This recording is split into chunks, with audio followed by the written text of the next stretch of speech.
नमस्कार, योग गुरु धीरज चैनल में आप सबका स्वागत है। भारतीय सभ्यता, संस्कृति और परंपरा काफ़ी पुरानी है। कई सारी चीज़ें वर्षों से चली आ रही हैं और इस यात्रा में कई चीज़ें अपनी महत्व को अलग तरीके से प्रस्तुत करती है, या जो चीज़ें बताई जा रही है वो बिल्कुल अलग परिप्रेक्ष्य में प्रकट होने लगती है समय के साथ, कालांतर में। कुछ ऐसा ही हुआ है प्याज और लहसुन के साथ, और आप देखते हैं कि चारों तरफ इस तरह की वार्तालाप जारी है कि प्याज और लहसुन अगर आप खाते हैं तो ये आपके अंदर काम वासना को जागृत करता है। हर दिन लोग योग गुरु धीरज चैनल के वीडियो में कई सारे कमेंट ऐसे करते हैं, और मुझे लगता है कि कितनी तरह की भ्रांतियों में भी हम लोग जीते हैं। और वशिष्ठ योग हमेशा चाहता है भ्रांति हटे, भ्रम हटे और ब्रह्म जगे। इसलिए आज समझाने की जरूरत है कि क्या वास्तविक में जो प्याज है, लहसुन है, अदरक है, ये आपकी काम वासना को जागृत करता है और इससे हमें बचने की जरूरत है। आखिर क्यों हमारे योगियों ने एक दूरी बनाने के लिए कहा था, उसकी वजह क्या रही होगी? सात्विक फूड में से क्यों बाहर कर दिया गया था? तो इन तमाम चीज़ों को अगर बारीकी से समझेंगे आज के साइंस के परिप्रेक्ष्य में भी, और वही साइंस पहले भी रहा था, लेकिन समय की धारा में चीज़ें टूट टूट के बिखर जाती है, उसमें एक टुकड़ा लेकर जब हम बात करते हैं तो संपूर्ण में तस्वीर नहीं आ पाती है, और यही समस्या हमारे लिए बन जाती है। दरअसल जो योग विज्ञान मानता रहा है कि हमारे अंदर जो भी सेक्स जागरण है उसका किसी खाने पीने से कम हमारे मन की स्थिति से ज़्यादा लेना देना है। सेक्स दरअसल कहीं और नहीं, ऑर्गन में नहीं, हमारे मन में, हमारे मस्तिष्क में बसता है। इसीलिए हमने एक जो कल्पना की, एक प्रतीकात्मक चीज़ बताया कि नाम दिया मेनका। मेनका मतलब ही होता है कि जो आपके मन में आकार ले। हमने कहा उर्वशी, आप सुनते होंगे कि योगी सब तपस्या कर रहे हैं, संत मुनि विश्वामित्र तपस्या में लीन थे, अचानक मेनिका प्रकट हो गई। ये मेनिका कौन है?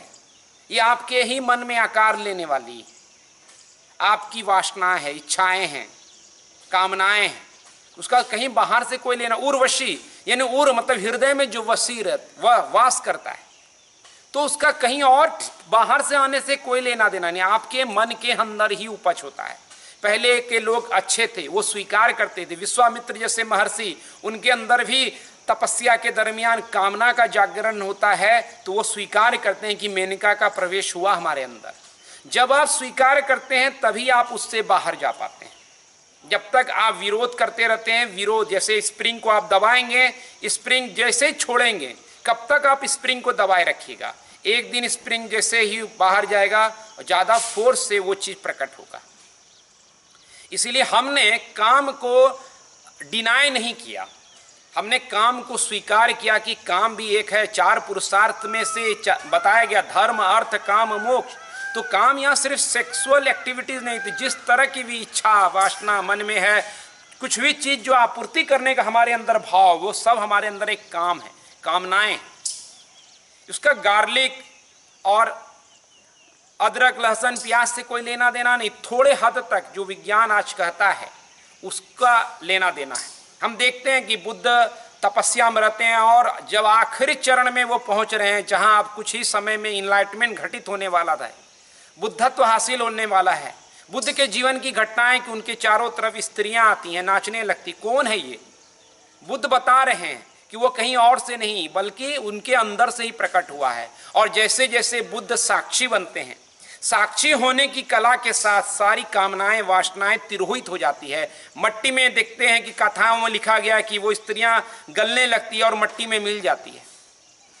लेकिन हम उस व्यवस्था की तरफ नहीं जा रहे। अगर हम लगातार प्याज, अदरक को इसके लिए दोषी ठहराते रहेंगे तो हम मन की निर्मलता की तरफ काम नहीं कर पाएंगे, हम साधना में प्रवेश नहीं कर पाएंगे। इसलिए साधना असल चीज है, वहीं से काम की शक्ति को चोट लगेगी और वो राम की शक्ति में प्रकट होगी। हम देखते हैं तुलसीदास के जीवन में भी यही है। शादी उनकी हो गई है, पत्नी के प्रति बहुत ज़्यादा आकर्षण है, बहुत ज़्यादा बारिश हो रही है, और इतनी सारी मुसीबतों के बीच वो पत्नी के पास पहुंचते हैं जो ससुराल चली गई। एक दिन भी बिना पत्नी के रह नहीं पा रहे। पत्नी ने काम पे चोट किया, और क्या हुआ तुलसी के जीवन में? बदल गए। तुलसीदास ऐसे बदले कि आपके पास आज कई सारी ऐसी चीज हैं। आज रामायण को बहुत जन जन के नायक के तौर पे राम को प्रकट करने वाले तुलसी हुए। इसलिए एक बार हम उसको जब स्वीकार करते हैं कि हमारी ये गड़बड़ी है और वहां से अगर हम यात्रा को शुरू कर दें तो परिवर्तन लाजमी है, वो होना तय है। इसलिए साधना उसका डोर है। आप जब आसन, प्राणायाम, ध्यान जो एक सिस्टमेटिक तरीके से करते हैं, जो योग का जैसा स्वरूप है, प्राचीन वास्तविक और सनातन में जिस वास्तविकता को लेकर के बात की गई, अगर उस स्वरूप में करते हैं तो वो आपको बैलेंस करेगा। क्या गार्लिक और ये सब जो भी हम बात करें, लहसुन, प्याज, इसकी कोई भूमिका है? बिल्कुल। कई सारे रिसर्च भी ये बताते हैं कि लहसुन में खास तरह का जो तत्व पाया जाता है उससे ब्लड का सर्कुलेशन हमारे रिप्रोडक्टिव सिस्टम के तरफ, सेक्सुअल ऑर्गन के तरफ ज़्यादा बढ़ता है। तो ब्लड का सर्कुलेशन बढ़ जाना ऑर्गन के तरफ, इससे कोई नुकसान नहीं है। ये तो अच्छी बात है कि हमारे हर अंग के तरफ ब्लड का प्रॉपर सर्कुलेशन हो, इसमें कोई बुराई नहीं है। मन ज़्यादा सर्कुलेशन में जब हमारा आता है तब हमारे अंदर गलत भावनाएं, विचार प्रकट हो सकती है। नहीं तो नहीं होगी कि हम विचारों में खोए रहते हैं, उसी तरह की कल्पनाओं में ये रखते हैं। असल कारण क्या है? हम दिन भर इसी तरह के वीडियो देख रहे हैं, पढ़ रहे हैं इन्हीं तमाम चीज़ों को और इन्हीं तमाम चीज़ों पर चर्चा कर रहे हैं, तो हमारा मन तो उसी के तरफ ज़्यादा से ज़्यादा उत्सुक हो रहा है। इसीलिए वो हम जिस यात्रा पे चलना चाहते हैं उस यात्रा पे नहीं पहुंच जाएंगे। इसके जगह आपके अंदर जो चीज़ भी होती है उसको स्वीकार कीजिए। कामना आती है, स्वीकार कीजिए, देखिए, और ये दृष्टा भाव प्रकट जैसे जैसे होगा आपके अंदर, कामनाएं उसी वक्त तिरोहित हो जाएगी, मिट जाएगी। लेकिन ये एक क्षण में नहीं आने वाला है, वो साधना से आएगा। जब आप आसन करते हैं तो आसन बन जाते हैं, प्राणायाम करते हैं तो श्वास बन जाते हैं। ये जागरण जब आपके अंदर घटित होगा तब आप जागृत होकर देख पाएंगे कि काम आपके अंदर उफान ले रहा है। और जब आप कामना को जागते हुए देख लेंगे फिर वही शक्ति परम शक्ति में घटित होने लगती है। क्योंकि शक्ति नष्ट नहीं होती। बाढ़ आ रहा है कहीं से, पानी का फ्लो है, वो नष्ट कर देगा, लेकिन अगर आप बांध बना देते हैं तो उसी पानी का इस्तेमाल हो जाता है। जोर से गिरने वाली बड़ी धारा के साथ पानी ऊर्जा बन के बिजली बनती है, बिजली आपके घर में पहुंचती है, रोशनी आ जाती है। तो सब कुछ आपके अंदर है। इसलिए हमने काम को रिजेक्ट नहीं किया, स्वीकार किया और उससे रूपांतरण के रास्ते को तलाशा। इसलिए रह रह करके आप दूसरों को दोष नहीं दिए, सारा दोष आपके अंदर का है। कब तक गरीब प्याज लहसुन को दोष देते रहेंगे? उसने क्या बिगाड़ा है? उसने तो अच्छा किया है आपका। और ये भी देखा गया कि ओनियन को लेकर के बात होती है, प्याज को लेकर के देखा गया कि जब आप प्याज खाते हैं, कच्चा इस्तेमाल करते हैं, तो जो पुरुष है उसका टेस्टोस्टेरोन जो लेवल होता है, पुरुष का जो हार्मोन, मेल हार्मोन है, उसको वो सपोर्ट करता है और उसमें भी कोई समस्या नहीं है। ये नेचुरल हार्मोन है जो पुरुष के अंदर होना चाहिए। टेस्टोस्टेरोन तो आपके अंदर होना ही चाहिए। और जब ये कमी होती है, टेस्टोस्टेरोन बैलेंस में प्रकट नहीं होता है आपके अंदर, तो आपको डायबिटीज हो सकता है, आपको हृदय से संबंधित बीमारियां हो सकती है, किसी व्यक्ति को अल्जाइमर हो सकता है, भूलने की समस्या हो सकती है, ऑस्टियोपोरोसिस यानी हड्डियों की कमजोरी की समस्या हो सकती है। तो क्या आप चाहते हैं कि ये सब चीजें होती रहे? तो एक बैलेंस में सब कुछ है। इसीलिए हमारे ऋषियों मुनियों ने उसमें बताया होगा कि ये इस तरीके से काम करता है, इसको संतुलित में सेवन करना है। लेकिन धीरे धीरे वो चीजें, कई बातें निकल करके जब आती है उसमें कुछ बातें छूट जाती है। एक बात पकड़ करके उसको इस तरह से प्रस्तुत किया जाता है कि हमको ओनियन, गार्लिक ये सब एक शत्रु नजर आता है। नहीं, इसके कई सारे ऐसे गुण हैं जो एंटीऑक्सीडेंट यानी एक ऐसे तत्व को आपके अंदर कोई समाप्त करते हैं जो आपके अंदर बीमारियों को जन्म देता है या बुढ़ापे की तरफ आपको ले जाता है। इसलिए हर चीज का आयुर्वेद कहता है कि कुछ भी वनस्पति या नेचुरल फॉर्म जो भी चीज का अगर आप उसका सेवन करते हैं वो कहीं ना कहीं औषधीय रूप में इस्तेमाल हो सकता है। और आज देखा भी गया है कि जो भी स्मेल वाला चीज है, यानी आप कहते हैं लहसुन है, प्याज है, अदरक है, जो भी स्मेल करता है, वो कई रिसर्च करते हैं कि कैंसरस सेल को डेवलप्ड होने से बचाता है। इसलिए एकदम से ऐसा नहीं कि हमारे ऋषि मुनियों ने इसकी मनाही की होगी। बहुत सारी बात हुई होगी, हमने एक बात पकड़ ली, उसी को लंबा कर दिया और पूरा तत्व छूट गया। साधक रहते होंगे, लहसुन खाएंगे, बदबू आएगी, स्मेल होगा, वायु दूषित होगा, तो जो लोग ध्यानी है वायु दूषित होगा तो डिस्टर्ब हो जाएंगे। तो उसको परहेज किया गया था कि कुछ इसकी खास जरूरत नहीं, दूसरे और उपाय हैं। योगी हैं तो आप दूसरे तरीके से भी अपने ब्लड सर्कुलेशन को ठीक कर सकते। तो प्याज लहसुन की बहुत अनिवार्यता नहीं है आपके जीवन में। आप रिप्रोडक्टिव सिस्टम को योग अभ्यास से भी मजबूत कर सकते हैं।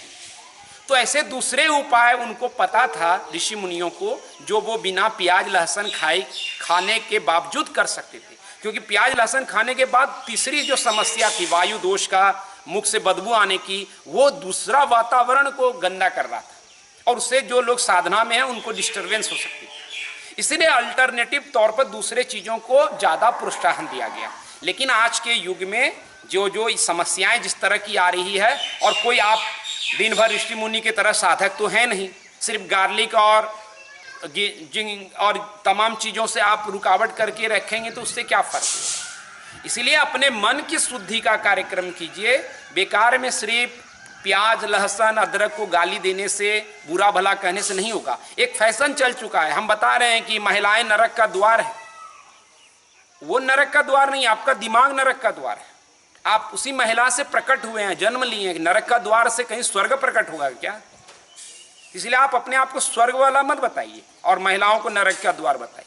ऐसे जो शिक्षा दी जा रही है समाज में कुछ दिग्भ्रमित लोगों के जरिए, जो अपने आप को कथावाचक और क्या क्या कह रहे हैं, ये एक भ्रम पैदा कर रहे हैं। संपूर्ण तस्वीर आपके सामने नहीं रखते हैं और बहुत तरह के भ्रमों में उलझा युवा कई तरह के यौन रोग का शिकार हो रहा है। उसकी बड़ी वजह यही है, आपके मन में इतनी गंदगी पैदा कर दी गई है, इतना अवरोध पैदा कर दिया गया है, इतना स्प्रिंग दबा दिया गया है आपका कि आप बस छटपटाते रह जाते हैं। एक दिशा नहीं मिल पाती आपकी ऊर्जा को, और ऐसा विकृत युवा कुछ भी गलत कार्यों में लग जाता है। इसलिए आप उन तमाम चीज़ों से बचिए। दूसरों को दोष, फल और सब्जियों या अदरक प्याज को दोष देने की जगह अपना निरीक्षण कीजिए और तय कीजिए कि हम कैसे साधना के मार्ग में जाकर के अपने अंदर साक्षी को जन्म दे और नेचुरल तरीके से जो भी चीज़ हमारे जीवन में घटित हो रही है उसके प्रति जागरूक बने और स्वस्थ सात्विक जीवन के तरफ अपने मार्ग को अनुसरित करें। तो मुझे और भी इस विषय में जब कभी कहना होगा, आपके सवाल होंगे, जरूर कीजिए, मैं इस पर जवाब जरूर दूंगा। धन्यवाद। आज इतना ही। नमस्कार।